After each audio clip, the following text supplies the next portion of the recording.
Bismillah, Assalamualaikum warahmatullahi wabarakatuh. Alhamdulillah Rabbil Alamin. Wassalatu wassalamu ala ashrafil anbiya'i wal mursalin wa ala alihi wa sahbihi ajma'in, amma ba'd.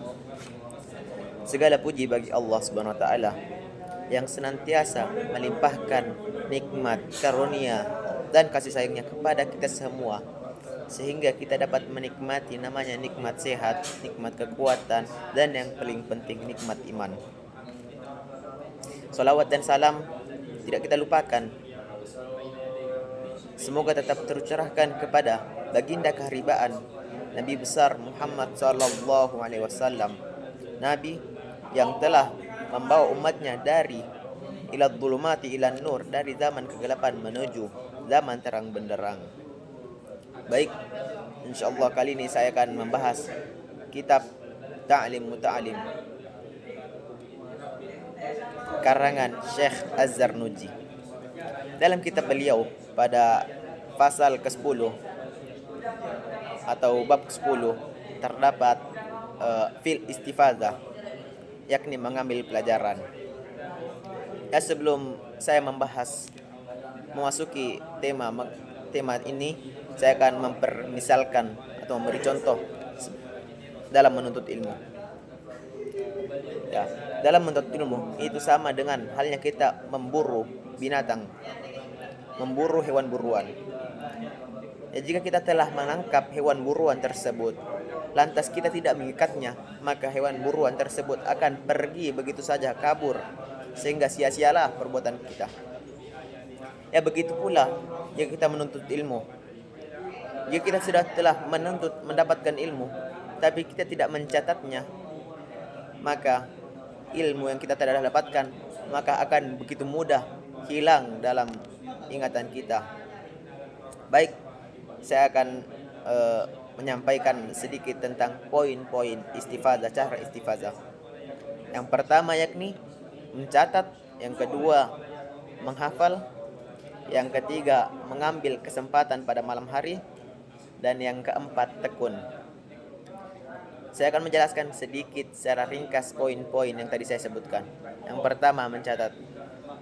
Sebagaimana saya telah jelaskan tadi di awal, sejatinya menuntut ilmu seperti memburu hewan buruan. Ya, jika kita sebagai penuntut ilmu, kita harus membawa namanya ballpoint dan buku untuk melekatkan atau menulis ilmu-ilmu yang telah diberikan guru-guru kita kepada kita, sehingga bisa sewaktu-waktu kita mengulang atau membaca yang telah disampaikan kepada guru-guru kita. Yang kedua, menghafal. Ya, ini poin 1 dan kedua ada keterkaitannya. Setelah kita mencatat atau menulis, kita tingkatkan lagi agar lebih kuat ilmu tersebut, yakni dengan menghafal. Agar ilmu tersebut lebih kuat dan lebih kokoh dalam ingatan kita, perlunya kita menghafal agar sewaktu-waktu misalkan kita tidak membawa buku atau catatan, kita bisa mengingatnya dalam otak kita yang sudah pernah kita hafal. Dan yang poin ketiga, mengambil kesempatan pada malam hari. Ya, ulama-ulama terdahulu mereka menggunakan waktu pada malam hari untuk menuntut ilmu, sehingga waktu mereka untuk tidur sangat sedikit sekali. Itulah yang salah satu kunci kesuksesan para ulama-ulama terdahulu, sehingga kita sekarang ini dapat menikmati karya-karyanya, karya buku, karya ilmiahnya.